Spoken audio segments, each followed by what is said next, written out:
Uma guerra interna, ou guerra interna. Dois deuses totalitários me habitam, me disputam.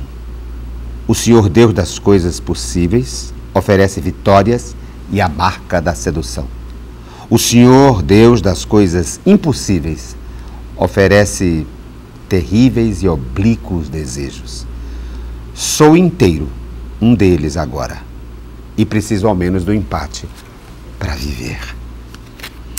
Uma das poesias deste livro, Transvida, de o nosso dialogador de hoje, que é poeta, é professor da Universidade Estadual do Ceará, é também reitor desta universidade, reitor da Universidade Estadual do Ceará, é psiquiatra, é doutor em medicina preventiva, mas querem saber?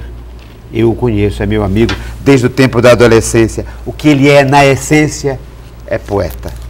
E daqui a prova desses dois deuses que disputam a alma deste poeta, o dialogador de hoje, José Jackson Coelho Sampaio, o poeta Jackson Sampaio.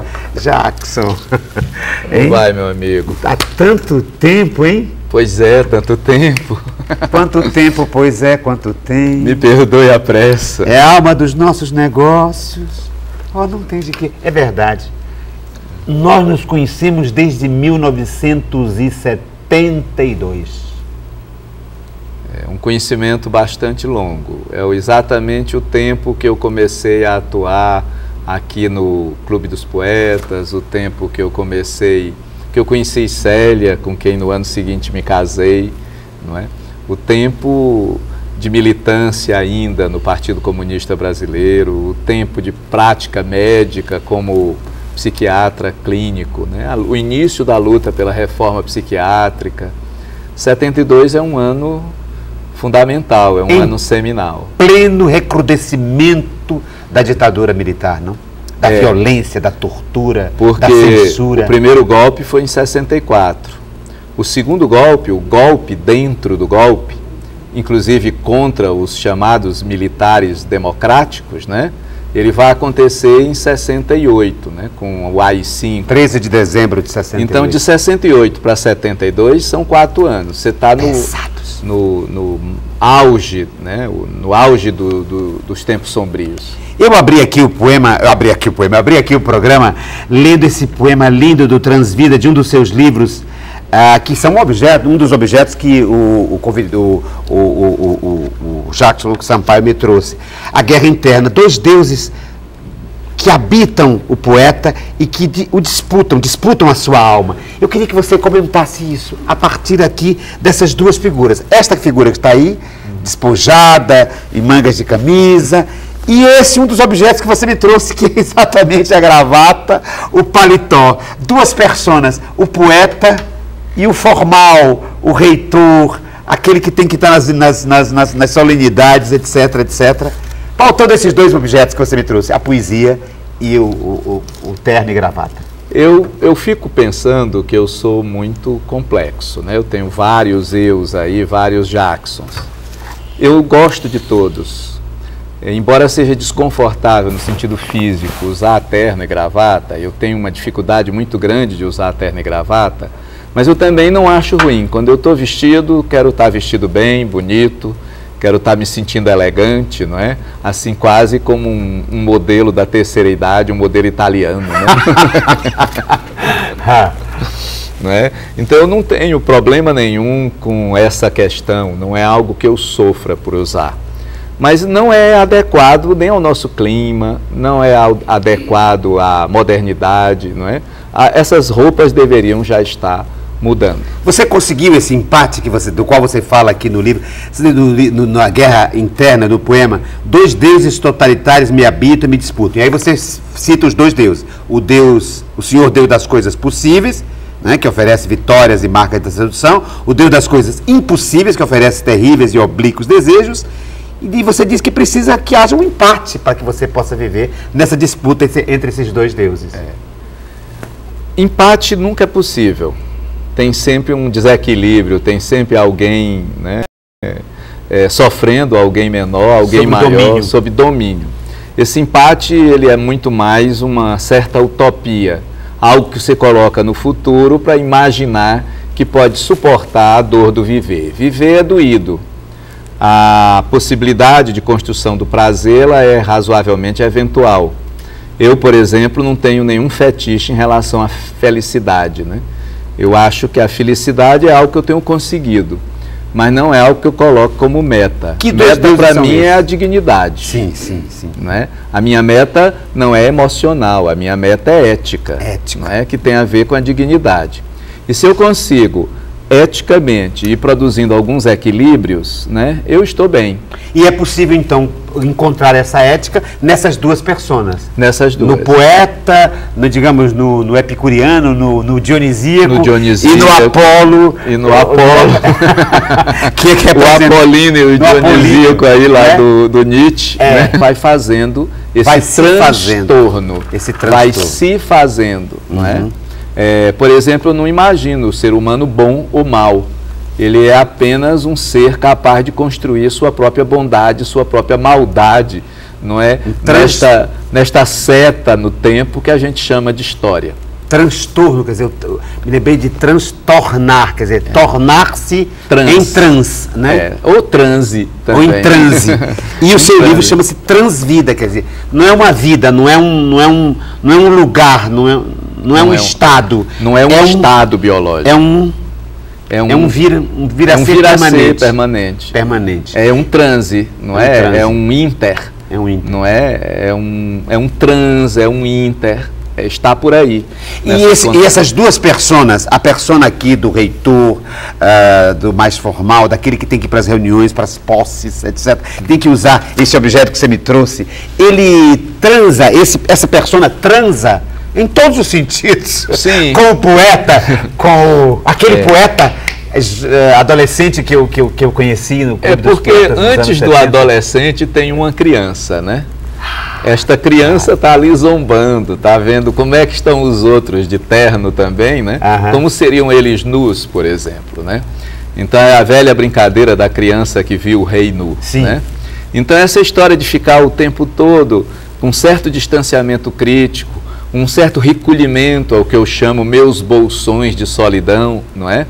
É que me permite ir atravessando até as insolações, não é? Até os desertos do Saara, não é? E mantendo uma certa integridade aí. Mas essa persona que está aqui, o reitor da Universidade Estadual do Ceará, o mestre em saúde pública, o doutor em medicina preventiva pela USP, enfim, esses papéis, mas o professor, né, afinal de contas, ele oprime.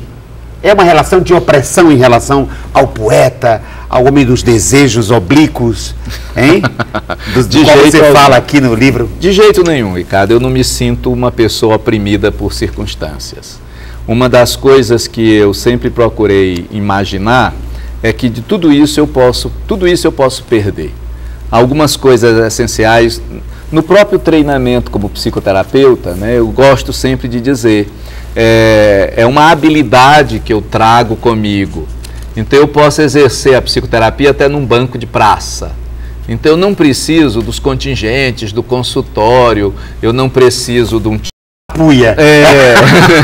A família do meu pai chega no Ceará no século XVIII, né?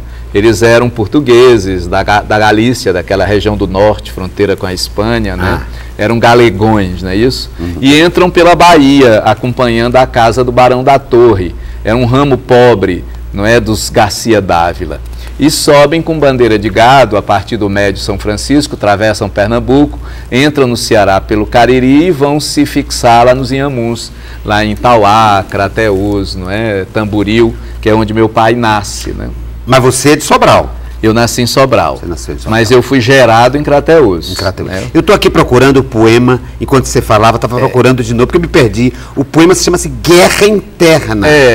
Guerra Interna, eu queria mostrar. E você está dizendo que não, que convive bem. A guerra falar tá sobre a guerra, sobre essa guerra, quer dizer, com a qual os dois guerreiros convivem bem, lutam bem. É uma guerra ética. É uma guerra ética. Sem golpes baixos. E é uma guerra traiçoeira, que eu acho absolutamente necessária. É a condição do ser humano. Então eu estou me sentindo ser humano quando eu identifico esta guerra. Né? Aqui, guerra. Não é? Quando eu identifico esta guerra, eu estou me sentindo ser humano pleno. Essa guerra é uma guerra, então, emblemática de todos nós. De todos nós. Nós vivemos essa guerra interna. Agora, alguns querem reprimir um dos polos da contradição. Uhum. A maioria de nós quer reprimir. Ou eu desabo no dionisíaco mais radical, ou eu desabo no apolíneo mais radical. A maioria de nós, por uma questão de controlar a própria angústia, de controlar a tensão, ele acaba querendo reprimir um dos polos da contradição. E você está procurando exatamente o equilíbrio dessas duas figuras. Tenso, tortuoso, né? Provisório, mas algum equilíbrio. Com algumas quedas para lá, quedas para lá, né? Quedas para cá. Algumas fossas, olha que palavra antiga, né? Fossas, algumas fossas horríveis. Algumas fossas e alguns fossos. Fossos também. Alguns tropeços, não é? Momentos de muita tristeza, alguns recolhimentos, né? De me trancar num quarto para chorar. Mas nunca deixei que isso fosse maior que eu. Mas se você se colocou nesse embate ético, portanto, concluo que é uma necessidade sua. Sim. Ninguém o forçou a isso, né? Não, é um aprendizado. É um aprendizado. É um aprendizado. Você se colocou nessa... Vou chamar de juntando a dimensão que eu chamo da poética, né? A dimensão poética, que é uma dimensão do viver, a dimensão da metáfora, a dimensão da criatividade, a dimensão da fantasia, do conto de infantil, não é? Da invenção, da imaginação, juntando a questão da política, que é a relação com a cidade, que é a relação com as coisas, não é? E a dimensão ética, que é a construção desses valores que vão produzindo alguns equilíbrios, embora provisórios, mas equilíbrios mais provisórios, né? Então, essas questões todas, elas vão compondo uma brincadeira que eu gosto de dizer para os meus alunos, é que eu realizo 3 mitos masculinos fundamentais. Né? Quais eu gosto são? de realizar esses 3 mitos. Um é o mito do herói civilizador, né? Aquele lá dos argonautas da mitologia grega, né? Que vão inventando caminhos, criando tecnologias, tentando mudar o mundo com as próprias mãos, né? Com sua ação transformadora no mundo, né? Objetivo. E que tem a ver com você, com toda a sua militância política. Militância política, claro, e depois aquilo que eu passo a dizer, que eu tenho 2 partidos, né? É o Partido da Educação Popular e o Partido da Saúde Popular. Né? Qual os outros 2 mitos? O segundo grande mito é o mito do Dom Juan, não é? Do sedutor. Ah, né? O sedutor. O sedutor, não é? Sim. Eu gosto de me sentir sendo capaz de seduzir, né?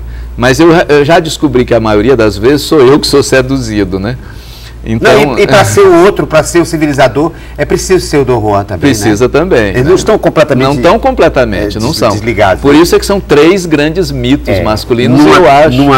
Numa gestalt, né? Numa certa unidade, né? E qual é o outro? O terceiro é o do velho sábio. Do velho sábio. Eu gosto de me imaginar à beira de uma fogueira, contando para as novas gerações, meninos eu vi, meninos eu vivi, contando coisas, falando de como era ser jovem na década de 60, não é? Como é que era namorar, tentar ganhar as meninas, como eu fazia, pegando fotografia minha colorida, recortando e colocando dentro do plástico de capa dos discos dos Beatles, do Sgt. Peppers, para dizer que eu era do grupo. Você era do grupo. Você era o quinto... Eu era o quinto Beatle. O quinto Beatle, o quinto garoto do Liverpool. De Liverpool. Né? Mas é que é lindo isso. E veja, nos 3 a gente pode encontrar não só essa gestalt da unidade, mas um traço de interseção aí, um conjunto de interseção desses 3 figuras, porque em todos eles há uma certa ação pedagogizante, não há? Há. O sedutor quer seduzir para quê? Para formar. Não é vazio. Não é? A vontade da sedução, ela não é vazia. O guerreiro também, né? Em si. O guerreiro também, ele quer transformar. Ele quer transformar. E o velho sábio também, ele quer repassar. Repassar, não é? Então, os 3 tem esse eixo estratégico, esse eixo que é ético na sua essência, não é? Sim, social. E que é o de servir, não é? Essa que coisa é seu, é um eixo seu. É um eixo meu. O professor, o pedagogo, o psicoterapeuta, o psiquiatra, o lutador de políticas sociais, não é? O gestor acadêmico, né? Todos eles, de qualquer uma dessas dimensões, eu estou sempre me colocando a serviço de, né? Agora o bonito, Jackson, é que, bem, o professor é aquele que professa, aquele que sabe, aquele que aponta caminhos, mas nós que somos professores há tanto tempo, acho que já sabemos disso, eu queria que você comentasse, nós sabemos que no processo nós somos... No ensinar, nós é que aprendemos, não? E só podemos ensinar porque aprendemos neste processo. E eu só posso aprender porque eu ensino. Toda vez que eu quis aprender alguma coisa, que eu me desafiei, eu quero aprender a falar espanhol, quero aprender a falar francês, eu me meti no papel de professor. Então eu arrumava alguém para eu dar aula de francês, não? Porque neste processo de dar aula eu ia aprendendo. Essa, de novo, né, você vê que uma das palavras que eu talvez vá usar muito é dialética, né? Esta tensão entre contradições, não é isso? Isso que é maior do que a soma das partes, aquilo que não está em parte alguma, mas que faz parte de uma totalidade, né? Este movimento permanente, né? Essa coisa, para mim não faz sentido um político dizer eu sou o candidato da mudança. Não há candidato da mudança, porque a mudança, primeiro, não tem um sentido necessário. Eu posso ir para o brejo, né? Sim. Então, para onde que eu vou? Então, quando alguém diz, vamos fazer a mudança, eu digo, qual é a transportadora? Mudança para onde? Para onde? Qual é o custo dela, não é? Qual é a transportadora, né? A única grande mudança e a única grande transportadora que sempre me animaram, que me fascinaram, portanto, me enfeitiçaram, é a metáfora, né? Que metáfora em grego significa isso, transporte, que a gente aplica ao transporte de sentidos, né? É algo que valia num contexto e que eu uso para simbolizar outro contexto. Então esse transporte, olha de novo os trans, não é? Esse transporte aí que a metáfora simboliza. Uma vez eu fui com Célia à Grécia e eu comecei a ver, não é, uma série de caminhões, a palavra metaforoi, né? E a primeira coisa minha foi, poxa, como esses gregos são fantásticos, né? Dá nome de empresa, metáfora. Onde que no Brasil alguém ia botar o nome de uma empresa como metáfora? Aí eu digo, idiota, eu caí em mim, idiota. A palavra metáfora aí está no sentido literal da língua grega. De transporte. De transporte. Não, eu digo, claro. Idiota, deixa ser besta, deslumbrado, idiota. Só porque tu tá em Atenas já começa a delirar, não é? De achar que a palavra metáfora está aplicada no outro contexto. No mesmo sentido que a gente aprende aqui com os nossos linguistas, os nossos professores de literatura. Não, e está completamente, ela está sendo extremamente fiel à palavra. Está assim, não é? No sentido... Porque saiu do sentido de transporte de lugar para lugar para transporte de sentidos, sentido, né? Transporte de sentido. Eu digo, idiota, acaba. Olha, isso aí é uma transportadora. Jackson Sampaio, autor destes livros, que são aqui objetos do nosso encontro, do nosso diálogo. Ele é autor do Transvida, ele é autor do livro de poesia Um Jeito de Ver, Anotações, poesia de 69 a 1989. É o poeta enquanto jovem diabo. O poeta enquanto jovem diabo. É o poeta adolescente. O jovem que eu conheci. O diabo que eu conheci. O diabo que eu conheci. E também autor de livros aí já mais sobre a realidade psicossocial, análise psicossocial, que é esse livro chamado Supervisão Clínico-Institucional e a Organização da Atenção Psicossocial no Ceará. Eu sei, o Jackson, que você... veja aqui outro livro, Epidemiologia da Imprecisão. Olha aí a poesia do livro técnico. Processo Saúde, doença mental como objeto de epidemiologia. É verdade. Epidemiologia da imprecisão. Da imprecisão. Porque a questão do transtorno mental, ele tem formas imprecisas o tempo todo. Eu não posso ter uma visão categórica dele do mesmo jeito que eu tenho de uma doença biológica. Eu não posso medir, auscultar do mesmo jeito que eu faço com uma infecção viral, com um problema cardíaco. É sempre um ouvir, um interpretar. Um ouvir, um interpretar. E, portanto, é um objeto impreciso. Nesse trans... É sempre impreciso. De um certo modo, cada pessoa inventa seu próprio transtorno mental. Você tem alguns padrões gerais, mas aqui, radicalmente, você praticamente não tem doença, tem doentes, né? Que é uma velha discussão da medicina, né? Da história da medicina. E esse inventar uma doença, um transtorno, é significativo, não? É sim. Se alguém se inventa doente de uma determinada doença... eu me invento. Isso é. Portanto, eu me invento para a saúde e para a doença. Não é? A minha doença física, ela é uma produção que tem um determinante objetivo muito grande, não é? O meu câncer, a minha cirrose, não é? A minha doença sexualmente transmissível, né? A minha doença infecto-contagiosa, o crônico degenerativo, o meu Alzheimer, né? Todos esses transtornos, ele tem uma objetividade, uma certa externalidade e uma certa possibilidade de generalização. O transtorno mental é uma luta ingente dos psiquiatras positivistas americanos que ficam querendo tratar o transtorno mental do mesmo jeito que tratam sarampo, que lida com uma coisa como quem lida com a outra, né? E esse é um dos desafios desse livro aí, que foi produzido pela Fiocruz a partir da minha tese de doutorado. E você defende o quê, então? Eu defendo aí que a epidemiologia da imprecisão precisa ter toda uma metodologia nova, uma epistemologia nova, que a antiga epidemiologia, a epidemiologia da medicina preventiva norte-americana do início do século XX, não se aplica ao transtorno mental. Eu preciso de uma nova epidemiologia, que dê conta da imprecisão. Da imprecisão. E da capacidade, estou me perguntando aqui, a capacidade que tem a invenção, a criatividade do doente de substanciar a doença? Sim, mas isso não é consciente, não é? Sim. Não estamos aqui falando de alguém simular que está doente para obter um benefício. Sim. Tá? Por exemplo, é um processo... É um processo em que eu me construo. Como eu me construo para a saúde e para a doença. Né? As experiências que eu vou tendo, as escolhas que eu faço, o que eu faço da minha herança, né? Da minha herança genética, da herança cultural que pais repassam para mim, dentro daquilo que Marx chama de ser social, né? O conceito marxista de ser social. Então, esse conjunto de heranças, o que é que eu faço com elas? Né? E eu vou tomando, tendo opções, vou escolhendo, fazendo escolhas. E na medida que eu faço escolhas, não é, eu vou escolhendo para A ou para B, vou perdendo. Escolher é saber perder, né?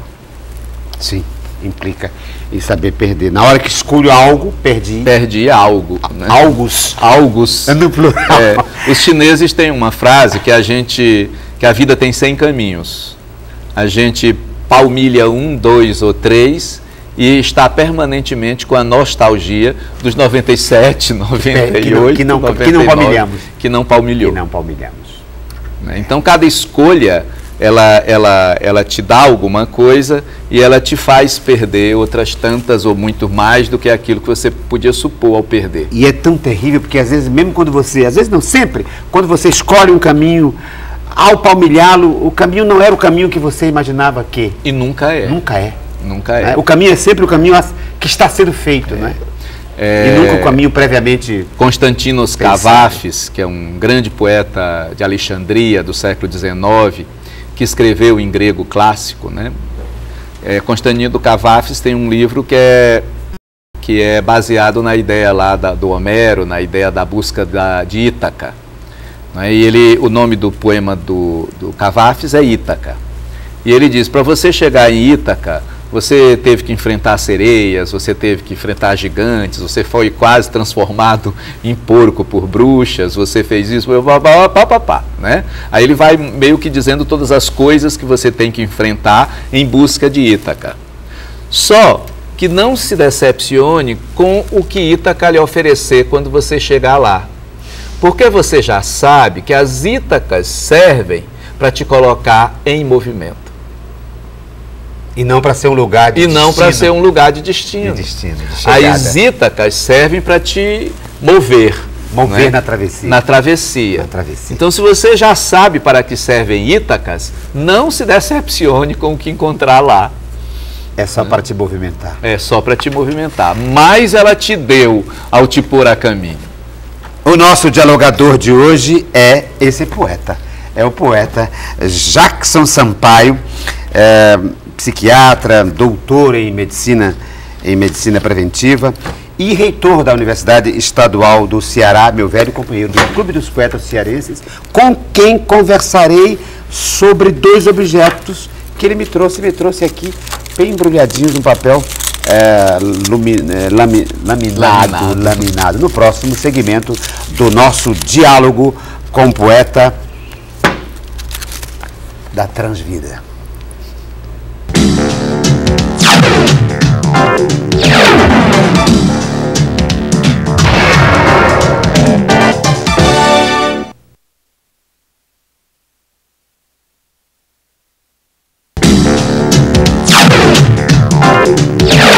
Dois poemas, um poema sobre Deus e um outro que fala de Deus também. Não é bem um poema sobre Deus, mas um poema que cita Deus ou os deuses, mesmo para negar a existência deles, do mesmo autor, em dois segmentos do programa Diálogo. O autor a que me refiro é o poeta e professor da UES, da Universidade Estadual do Ceará, reitor da UES, Jackson Sampaio.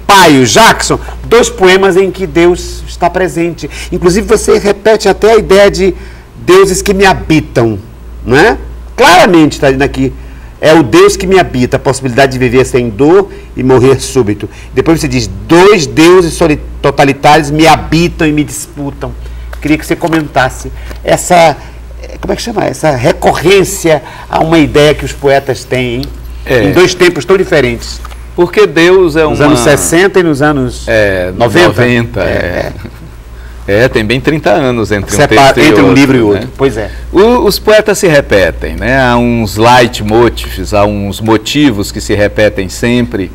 Um poeta não necessariamente é melhor que outro. Eu, por exemplo, não concordo de maneira alguma de achar que Drummond possa ser entendido como melhor que Camões, não é? Nós estamos numa outra lógica, né, que tem até nome próprio, é a lógica poética, né, essa é a lógica que se faz de imagens, né, que se faz de sentimentos e que se constrói, sobretudo, em linguagem, né? Nesse caso aí, nós teríamos um Deus que é o Deus da palavra, né, o Deus da linguagem. Deus é uma grande metáfora, uma metáfora de todo o Ocidente, é uma metáfora... provavelmente as religiões foram a segunda forma de produção de conhecimento que a humanidade foi capaz de elaborar. A primeira, com certeza, é o senso comum. Toda hora a gente está aprendendo, tropeçando nas pedras. A outra são as religiões, quando eu paro diante, não é, daquilo que me perturba, daquilo que me leva a pensar na possibilidade da morte, o que acontece depois da morte, o que acontece nos sonhos, não é? Então, essas questões fundamentais são grandes metáforas. A terceira grande modo de produção de conhecimento é a arte. Sim. A quarta tem certidão de nascimento, é a filosofia. Tem 2.700 anos. A gente sabe em que momento, mais ou menos, da Grécia clássica, a ideia, né, a organização do pensamento como filosofia surge. E a quinta, mais novinha, tem só 500 anos, é a ciência. A ciência. Então, essas cinco maneiras de produzir conhecimento, não é, elas têm, cada qual tem o seu grande eixo, tem o seu grande mito, né? E numa delas, as religiões, você tem aí Deus como mito, e ele se transmuta como mito para todas as demais, não é? Ele se transmuta como mito para dentro da poesia. Por isso você não vai me ver falando em Deus em nenhum texto científico meu, não é? Mas a poesia coloca Deus como uma grande metáfora. E nesse Deus ao qual você se refere na poesia é o Deus de nenhuma dessas religiões. Nem é o Deus Jeová. Nenhum dos saberes, não. Né? É um não Deus é o próprio Deus da poesia, é o Deus inventado pela poesia. É um Deus inventado pela poesia minha. Sua. Há de ter um Deus inventado pela poesia do Ferreira Goulart. Por exemplo, você diz aqui... É um Deus inventado por você. Há um Deus de cada um. Quando o quê? Quando você atua no teatro. Sim, sim, eu tenho uma peça que eu dialogo com Deus. Você vira um Deus meu. Vira, como se dizia na Idade Média, um possuído, né? Você é possuído, você encarna algum outro ente, não é? Que dialoga com tantas vidas.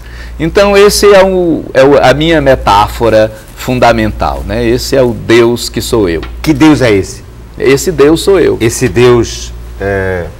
Ele não é Alá, não é Jeová, não é? O Deus é você. Esse Deus sou eu, são as paixões que me movem, não é? As crenças que eu tenho, o respeito que eu tenho sempre pelo fenômeno humano, a história para mim, às vezes eu tendo a ver a história como uma racionalidade a partir das ferramentas que a ciência da história me oferece, né? Mas por um outro eu vejo também como uma grande aventura no espaço, uma grande aventura sobre a casca da Terra, que nós, seres humanos, com nossos sentimentos, com nossas subjetividades, não é? Com nossas ilusões, vamos construindo. Veja, o programa tem como ponto de partida os objetos que o convidado traz. E ele me trouxe alguns objetos, eu vou mostrar aqui esses outros dois, antes do objeto de surpresa, mas há um objeto que entrou aqui sem estar programado. É o acaso. O acaso foi uma das fontes do saber, né? O acaso, a religião, a filosofia, a arte e a ciência. E o acaso nos colocou aqui no outro objeto, que é exatamente o celular. O celular tocou enquanto você falava. E eu queria trazer o objeto para dizer, para a gente aprender com ele. Quem foi que telefonou para você? Quem é? O que é? O que a gente pode, a partir daí, eu tinha conseguido me lembrar... Eu tinha me lembrado de desligar um, né? Mas o outro não. O outro surpreendeu a gente. Porque eu ainda não sei lidar com esses gadgets eletrônicos. Eu sou meio criança com eles, né? Criança no sentido de que você ainda não tem domínio. Não tem domínio, né? Porque as crianças de hoje já têm. Meu neto sabe lidar mais com isso aqui do que eu. Quem seria que telefonou para você? Que isso? Não sei. Será que poderia ser um tema bom? Como eu desliguei... Não sabe quem é? Eu tenho que religar para saber. É? É. Quem demandando a presença... No meio deste momento. Como é que o acaso poderia nos ensinar? É isso que eu queria colocar aqui. Trazer o acaso para isso que a gente pensa que é tão combinado, você veja, olha, que é tão uma coisa entre história e acaso, né? Por exemplo, essa medalha é a única medalha internacional que eu ganhei. É a medalha Marquês de Pombal, que eu ganhei da Universidade de Coimbra. Tá. Né? Então, eu estou lá como pró-reitor de pós-graduação em pesquisa, fazendo um convênio com a Universidade de Coimbra. Tudo isso é natural. Tá. Isso vai surgindo, né, dentro de uma coisa lógica. Mas aí eu me lembrei da minha família, a família da minha mãe, de judeus holandeses, né? E que sofreram aqui no Brasil, primeiro porque a Holanda foi embora, né? O Brasil foi retomado por Portugal, e porque, como judeus, tiveram que enfrentar os pogroms da época do Marquês de Pombal, né? Então, poxa, eu agora estou recebendo a medalha Marquês de Pombal. E aí eu me lembro dessa história, né? E aí eu faço o meu riso irônico, né? O meu riso sardônico, a minha ironia permanente, né? Porque é com a ironia que eu vou costurando o acaso com o necessário, né? E como é que você costura esse acaso aqui? Deixa eu ver aqui quem é que está tentando falar comigo exatamente nessa coisa. Eu não sei se vai gostar de ser posta. Não põe, então não exponha. Deixa eu ver. Vamos ver qual é o tema só. Vou ver aqui, não exatamente. A pessoa. Criar mensagens. Essa pessoa tem a ver com o quê? Com que tema? Porque eu vou trazer uma outra coisa. Veja, eu me lembrei de outra coisa aqui, de associar. Marquês de Pombal. É o cara que expulsou os jesuítas do Brasil. E os jesuítas têm uma função primordial de educacional, do sistema educacional do Brasil. Sim, mas eles... E nós somos tão ligados a esse sistema. Mas os jesuítas, eles eram soldados de uma internacional, entre aspas, comunista, né? A internacional do catolicismo. Sim. Eles eram soldados do Papa. Então eles não ficavam a serviço dos reis, não é? Então os reis, Sobral, minha cidade, é um pouco fruto dessas guerras de padre, né? Olha aqui. É da universidade, é minha diretora do Centro de Ciência da Saúde. Vou atender, não. Não? Não. Converso com ela depois. Agora não é o papel do reitor. Não, agora não é o reitor. Não é. Despi-me da gravata. Despi da gravata. Olha aqui, vamos ver o que ele trouxe aqui, o que ele me trouxe. Olha que lindo. Ele me trouxe uma embarcação, uma viagem. E a partir daqui vamos falar de quê? Quem sabe é o poeta Jackson. Esse barquinho, Sampaio. Eu gosto de trazer uma coisa significativa de cada viagem que eu faço. Eu já conheço 40 países. Isso aqui eu comprei de noite de uma sexta-feira em Nantes, na França, no oeste da França, na foz do rio Loire. Depois de pegar um TGV, né, aquele trem, o Très Grande Vitesse, 2 horas de Paris para Nantes, 400 quilômetros em 2 horas. Né? Eu chego lá no centro histórico de Nantes e vejo esse barquinho perto numa loja, numa venda, perto da casa que hoje é museu, foi a casa de Júlio Verne. Então, as ideias da navegação, de ver o mundo a partir da minha casa. Júlio Verne nunca foi à África, nunca foi à Lua, nunca foi à União Soviética, à Rússia, né? Nunca atravessou a Sibéria. E, no entanto, toda a obra dele é uma enorme viagem dentro do gabinete, né? Dentro do gabinete. Imaginação e pesquisa. E pesquisa. Imaginação e pesquisa. E ele foi construindo e foi uma das minhas fascinações de criança, né? Monteiro Lobato e Júlio Verne são os pais da criança que eu fui e que ainda sou, né? Afinal de contas, nasci no dia 12 de outubro, não tem como me livrar das crianças. A criança é o pai do homem. Acho que isso é do Manuel Scorza. Não lembro. Mas já ouvi, já vi. Só que ela não é só pai do homem, né? Ela continua no homem, né? Ela permanece. E é tão ruim quando a gente sufoca a criança que está na gente, porque a gente perde este bolsão de ironia, este bolsão de distanciamento crítico, este bolsão de liberdade, este bolsão de poesia. O bolsão do desconhecimento provocado. Provocado. E de gostar de não conhecer. Não é? Porque é deslumbramento. O que eu já dominei... Deslumbramento. Alumbramento, como diria o poeta Manuel Bandeira, né? Olhando a primeira mulher nua que ele viu o primeiro alumbramento. Meu primeiro alumbramento, né? É preciso saber se não sabendo, né? Então, isso aí me lembrou tudo, né? Me lembrou as navegações, me lembrou... Adorei estar ao lado da casa do Júlio Verne. A criança. Ela consulta, o reitor ainda consulta a criança. Consulta. É preciso, né? Consulta. Precisa paciência até para enfrentar os movimentos estudantis. Eu preciso ir buscar o adolescente que eu fui também fazendo movimento estudantil, só que em condições muito dramáticas, né? Na época da ditadura militar. E eu preciso consultar essa criança para ver que as pessoas estão aprendendo a conhecer o mundo, compreendendo a complexidade do mundo, lutando, atuando. Então, se essa é a minha tese fundamental, como é que eu iria reprimir? É verdade. Não podemos trair, né? Nos trair, né? Não. Você disse que conheceu 40 países, etc.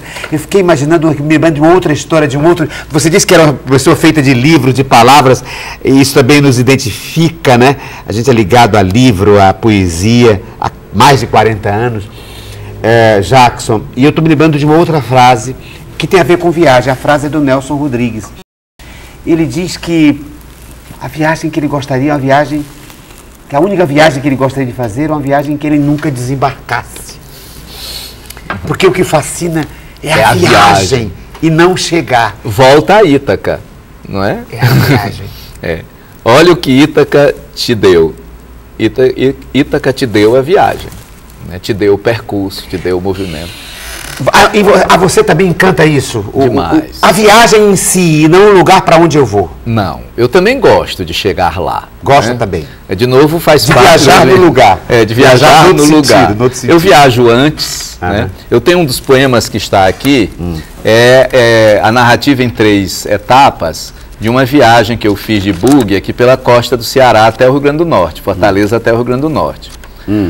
A narrativa da viagem, ela é bem pequenininha, é quase um haikai. A preparação da viagem é um longo poema, é um poema de 3 páginas, não é? E a evocação da viagem, a memória da viagem é um poema de 5 páginas. Me lembrei agora de outra frase, de quem é, meu Deus, que tem a ver com viagem, acho que é do Paul Valéry, que diz o seguinte: uma viagem a gente só começa a fazer depois que acaba de fazer. Porque aí você começa a fazer na memória. Começa a se tornar senhor da viagem, a senhorear-se, né? Dela, das coisas. E começa a se preparar para outra, se despojar para outra. Você fala da infância, por exemplo. A infância é uma invenção também. Também. Não é? E é uma invenção muito, entre aspas, moderna, não é? É uma narrativa, é um discurso seu. A criança que eu fui é algo que eu descrevo, né? Que eu construo, que eu narro. Né? Porque eu teria vários Jacksons. O Jackson que a minha mãe narra, não é? E a minha mãe fica ainda me narrando, né? Ela fica me narrando para mim. Ela fica trazendo para mim uma criança que eu não me lembro, que eu não sei quem eu fui, não é? Mas que está na narrativa dela. Né? E segundo ela, eu sou ainda mesmo com 62 anos de idade, esses cabelos todos brancos, os olhos que não produzem mais lágrimas há 5 anos, mas segundo ela eu sou mais bonito do que meus netos. Você não chora há 5 anos? Não chora há 5 anos. Eu quero que você fale sobre isso. A única vantagem disso até agora, né, é que as mulheres não me fazem mais chorar. Mas o que foi que houve?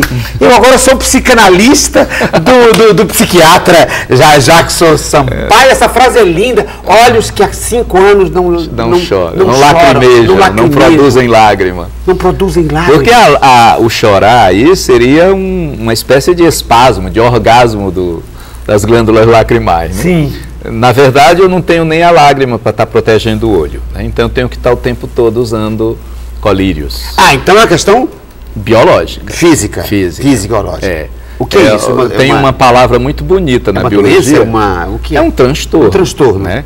Há uma palavra muito bonita na biologia, apoptose. Apoptose. Né? A apoptose significa a hora de cada célula morrer. É como se você tivesse o ser, você, eu, somos na verdade uma coletânea enorme, somos um cosmo de células e tecidos e sistemas, né?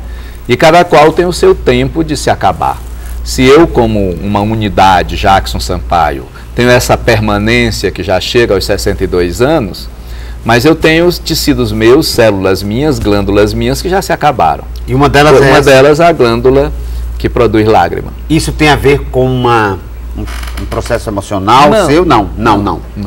É físico. É físico. É claro que a minha qualidade de vida, o fato de eu ser uma pessoa que, por exemplo, gosto de farrear na imaginação, não é? Minhas farras são muito mais na imaginação do que concretamente nos bares da noite, né? Então, meu estilo de vida deve ter me protegido. Eu devo ter uma sobrevida das minhas glândulas lacrimais maior do que a que estava necessariamente prevista no DNA. Né? Porque você se referiu, tem momentos em que eu preciso me trancar e ficar sozinho para chorar. Você chora sem lágrimas. Aí é o jeito, né? Aí é o jeito hoje, chorar sem lágrimas. E o que faz você chorar? Jackson Sampaio. Aí tem as grandes frustrações, os grandes desenganos. Em vários poemas meus eu vou dizendo que já sei que não serei jamais o grande poeta que minha adolescência alucinou. Isso faz chorar? Isso faz. Né? Eu já sei que não serei jamais também o grande líder político, Lenin da Revolução Brasileira, não é não? Que a minha militância no Partido Comunista Brasileiro um dia alucinou. Nem no partido mais você está? Nem no partido estou. Nem nele e nem em nenhum outro? Nenhum outro. Em nenhum outro. Né? Eu ainda tive uma militância dentro do PT, ainda em Ribeirão Preto, quando eu estava fazendo doutorado lá, mas o meu retorno para o Ceará já não me envolvi. E isso faz chorar também? Também. Eu fico imaginando, por que não é? Não. Por que eu não fiz esse caminho aí de herói civilizador? Mas se eu fizesse esse caminho de herói civilizador, militante partidário, construindo partidos, construindo governos, construindo alianças, construindo, eu talvez não tivesse feito também os outros caminhos, né? Eu teria hipertrofiado um papel, né? Jackson Sampaio me trouxe objetos e vai agora me apresentar o objeto surpresa, porque eu também trouxe um para ele, para a gente continuar filosofando sobre as coisas. Deixa eu ver, um objeto assim que desmonte o rumo da prosa. Deixa eu ver, deixa eu abrir aqui. Deixa eu abrir o que ele me trouxe, deixa eu ver.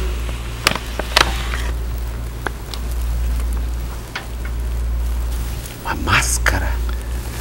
Não, é uma estátua muito estilizada, que é própria da civilização cicládica, né? Antes da civilização grega clássica. Eu comprei essa peça aí na ilha perto de Mykonos, lá onde Apolo teria mitologicamente nascido, na ilha de Delos. E o que significa? E por que você está pautando, que tema você está pautando ao trazer e apresentar essa imagem? Esse meu gosto clássico, esse meu gosto antigo, né? Eu fico sempre dizendo que eu sou um grego, né? Que todas as tecnologias novas, elas são pouco diante daquilo que os gregos criaram, né? Por exemplo, na forma de ensinar, na forma de transmitir conhecimento, eles basicamente pautaram dois modelos, né? Aquilo que ficou na história da filosofia chamado de ironia e de maiêutica, que seriam os métodos socráticos, né? Na maiêutica das perguntas, como nós estamos fazendo aqui. Sim. Uma ágora, isto aqui é grego. É verdade. Não é, não? Tem televisão, tem luz elétrica, tem roupa jeans, tem tudo, mas essa cena, ela é fundamentalmente uma cena grega, não é? E esta cena grega, ela está o tempo todo, eu faço com que o outro revele o conhecimento que eu tenho, que ele às vezes pensa que não tem, né? Eu mostro que ele sabe o que ele pensa que não sabe, né? Isto é a maiêutica. E eu desmonto aquilo que ele arvorou-se como um saber, que ele aqui está se sentindo senhor e dono, né? Eu desmonto esse falso saber, ou este saber que ele politizou demais, não é? Que ele tornou autoritário, né? Tornou muito positivo, né? Então isso aí é a ironia, em que você desmonta o que o outro tem convicção. Desmontar convicção, essa é uma trama gostosa. Uma das coisas que eu mais gosto é desmontar sectarismo, sejam religiosos, sejam político-partidários, né? Eu tenho um pouco esta sensação grega. E não por maledicência, é uma atitude pedagógica, né? De fazer o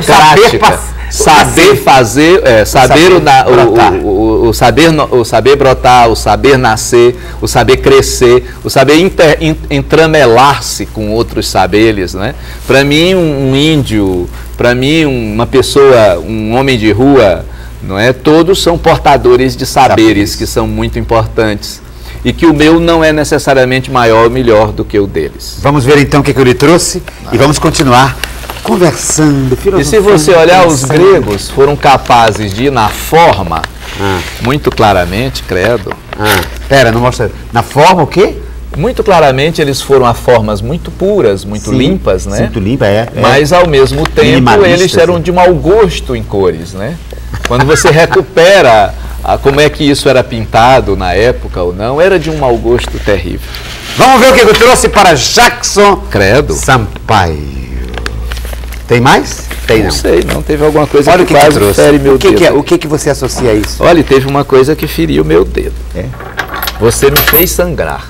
Já que eu não posso chorar, é isso? Talvez. Eu trouxe dois cadeados. Um absolutamente fechado, que eu não tenho a chave, não posso fechar. Ele está preso a uma corrente. E o outro menor, que eu tenho a chave e eu posso abrir. Para provocar você fazer pensar. O que você associa a essa imagem?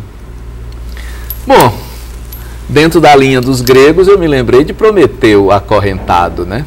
E por que ele o foi? Porque desafiou os deuses. Porque se apaixonou pelos seres humanos. E ao se apaixonar pelos seres humanos, ele inventa a tecnologia da superação, né? Ele sai da prisão no Cáucaso, onde ele está aprisionado com uma águia vindo roer o fígado dele, né? Comer o fígado dele, e ele ajuda os seres humanos à produção das tecnologias, que podem ser tecnologias libertadoras. Mas olha aí. Sangue. Produziu sangue. É o primeiro convidado em que eu produzi sangue. Você me fez sangrar. Eu não te fiz sangrar, mas as circunstâncias fizeram você sangrar. Pois é. E é linda a associação que você fez com Prometeu, não é? E com a capacidade que ele tem de se libertar, não é? Dos domínios dos deuses. Dos deuses. Né? E apaixonar-se pelos seres humanos. Pelo ser humano e criar tecnologia para libertar-se, como aqui temos o cadeado que abre, né? Alguma coisa que fecha, mas que o homem tem domínio para abrir. Eu associei ao psiquiatra, porque quando eu me lembro do Jackson Sampaio, eu me lembro da velha imagem do poeta dos anos 70 e do psiquiatra que eu vi nascer as duas personagens. Com toda a luta pelo fim da lógica asilar, manicomial, sim. Não é? De prender, de acorrentar, né? Dos doidos, dos loucos acorrentados. Como uma espécie de Pinel contemporâneo, né? Porque quem primeiro desacorrentou fisicamente, objetivamente, foi Pinel, não é? Lá na França, não é? Do fim do século XVIII, né? Jackson Sampaio, obrigado pela sua presença. E toda a reforma psiquiátrica, toda a minha experiência com as propostas do paradigma da atenção psicossocial territorial, então aí esse livro é um percurso, é uma narrativa antropológica de uma experiência de supervisão. Eu supervisionei 2 CAPs e depois de todas as supervisões eu fiz a narrativa, né? Sim. A experiência da CAPS, do Centro de Atenção Psicossocial. Muito bem. Olha, vou terminar com poesia. Vamos terminar de novo com a poesia, Jackson? Claro. Obrigado pela sua presença. Obrigado você. Vamos terminar com a mesma poesia, tá? 2 deuses totalitários me habitam, me disputam. O Senhor Deus das coisas possíveis, o Senhor Deus das coisas impossíveis. Na próxima semana a gente volta com as coisas possíveis e com as impossíveis.